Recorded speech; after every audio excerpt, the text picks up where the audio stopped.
turning now to some important issues raised in the books Snakes in the Ganga by Rajiv Malhotra and Vijay Vishwanathan, which everyone should read, by the way. It's a super well-researched book, and it deals with key existential issues for Bharat.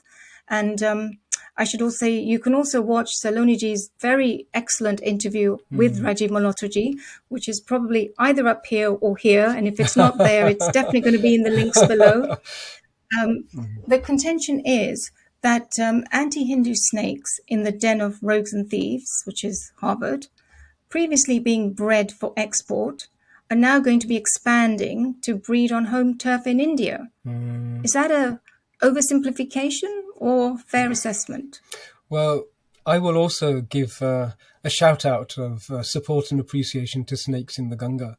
Having read some extracts from it, I haven't yet got the book here in the United Kingdom, but having read some extracts of it, it identified a phenomenon, didn't it? And all of a sudden, we began to see snakes in the Potomac, snakes in the Hudson, snakes in the Thames, not just snakes in the Ganga. And Harvard, I'm afraid you're right. It just elaborates and explicates so clearly for us. It lays out for us exactly Harvard's role in causing disharmony, discord, and suffering. And that's a major concern. You know, if we have a look at the product of Harvard, Harvard created bodies of supposedly knowledge and academic infrastructures, people, departments, schools of thought, all of which seem to have had a detrimental impact upon Bharat, and the intentions, I don't think, have changed. If we have a look at some of their output, we talked about George Bush and we talked about Tony Blair, Sir Tony Blair, who was given a knighthood for his work in Iraq. America has produced similar entities. You know, we've had Sheldon. There's a wonderful British term, Sheldon Pollock, I think would be more appropriate, but let's not abandon decorum and still call him Sheldon Pollock. His pronunciation of Sanskrit terms is almost as bad as my pronunciation of some of the English names. But he mistranslated the text with an incredible lack of ability. You know, it was just such a crude, it was almost like a neophyte masquerading as an adept in terms of his control of Sanskrit. And yet he became the dominant voice. He became the guiding light and directed the understanding of Sanskrit, not from a pure understanding of Sanskrit, but a weaponized understanding of Sanskrit designed to cause rifts, harmony, designed to appropriate very much in the mold of the British colonialists when they came to Bharat. An awful history there. And do we want those sorts of people to be nurtured in Bharat itself? Do we want these people to determine what the next generation of Bharatiya Sanskritists are going to be like? My goodness, that's a scary thought. And others, similar sort of poor quality pedagogy, poor quality academic research, and poor quality publications. Isabel Wilkerson as another ideal example. Her recent work, appalling cast, and yet she had absolutely done virtually no research. It was almost as though somebody had forgotten that the concept of confirmation bias needs to be borne in mind by any academic, any researcher. You have to have a look at your own biases. She didn't.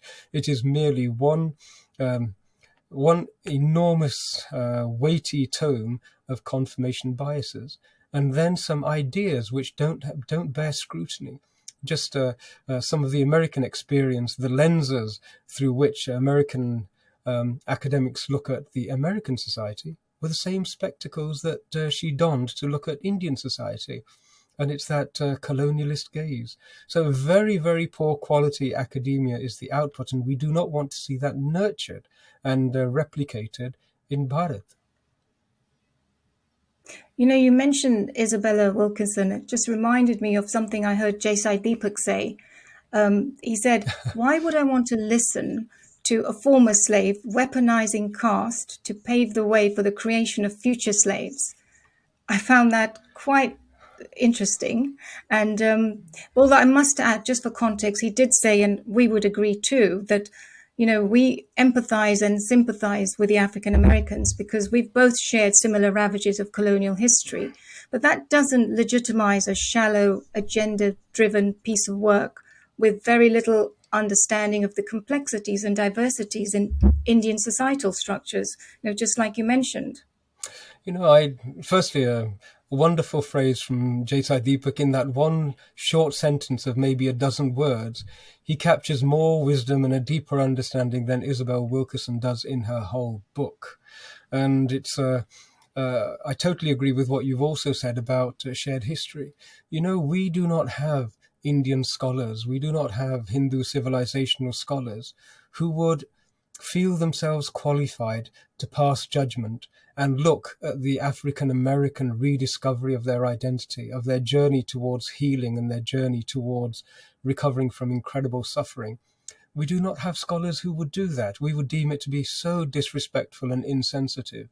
And yet Isabel Wilkerson is a great example of the American equivalent of Macaulay's children.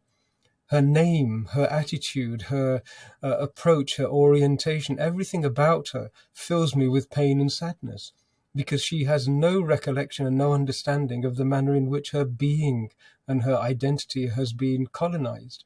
We understand that because of all of the work that has been done to identify what Macaulay meant. And it's a shame. It's a shame when a person from a slave community would cross lanes into our lane, as it were, with big boots and stomp around with a total lack of sensitivity and totally unaware of the harm that she has done and continues to do.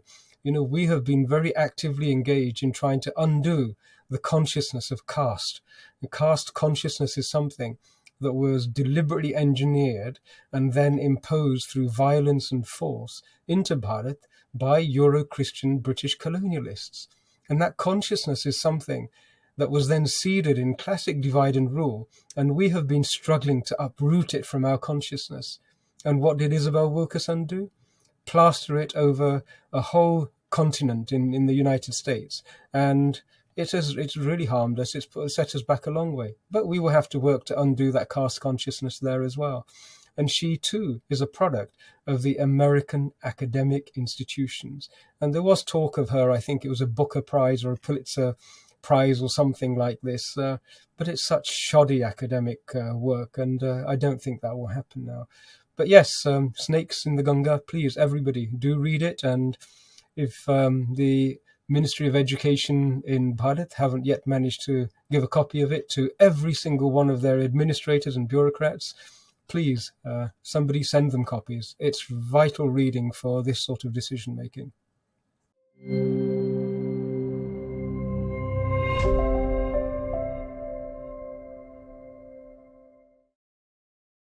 Please remember to subscribe to us and switch on the notifications for this channel. For our other social media links, more content, and to support our work, please visit citti.net. Dhanyavad. Namaskar.